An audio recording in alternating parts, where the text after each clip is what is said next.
So this is the Bestard Elbrus. Now I've actually had this in New Zealand for several years. So there's a few of them out there and it's not had one single problem. Now I've just started the sole, so you've got a Vibram Montlight sole, so it's nice and sharp tread. It's good for ice cutting and that sort of thing, so it's definitely made for gripping into things, cutting into things. That's what you want if you want to have good grip. So anyway, the midsole is EVA of course, so won't have any risk of suffering from dry rot or hydrolysis. So it's aimed for the people who want their boots to last a long time in storage. And also it has got a heel bail and toe bail, so it is good for automatic crampon compatibility, so you can have an automatic crampon on there. And it has a full 360 degree rubber band for abrasion protection. To add to this, it has the pure wing leather from Switzerland, and the way that is made is reverse leather, so anyway, it tends not to crack as much as the other leathers. This is what we've found anyway. So that is as durable as you can get as far as leather is concerned. The lacing system is just some ordinary loops here. You've got rollers here, self-locker lacer here, roller here, and ordinary hooks here. And then you've got some leather around the cuff here and a heel bend reflector there.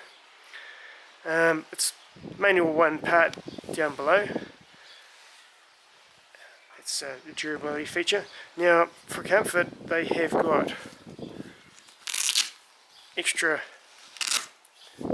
shin protection, because when you have got a rigid boot as such as this is, you tend to put more weight onto your shins. So when you're climbing and around and navigating around in the wilderness there, you want to have that extra shin protection in the tongue there.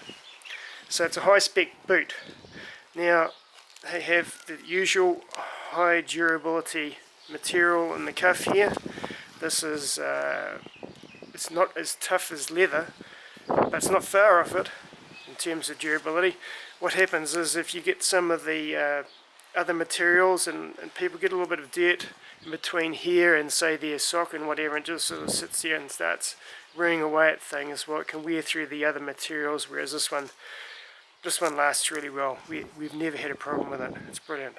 So it's well stitched between here, tons of stitching in there between there to connect that in the Gore-Tex.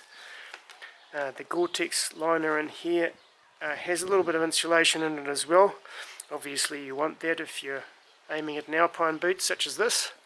So that's a good combination, and of course it's Gore-Tex, so that's the sort of mark to have when you've got the, compared to all the other liners. So the insole is just a simple vented liner, and that assists with drying, because as you're walking it tends to sort of pressurize the water and sort of also the atmosphere in there, and gets it moving around. It pumps it effectively when you're walking, so it speeds up drying inside the boot as you're walking around in it. And that pretty much covers it. As said, we've had this out for a good few years now. We've also had the textile version of this, but you know, as we have got sort of more sort of farmers and that sort of thing, and hunters and that kind of thing, then you know, you want, instead of the textile, you want this bit more abrasion protection for those guys. So this is the one that we've been supplying. Well, good.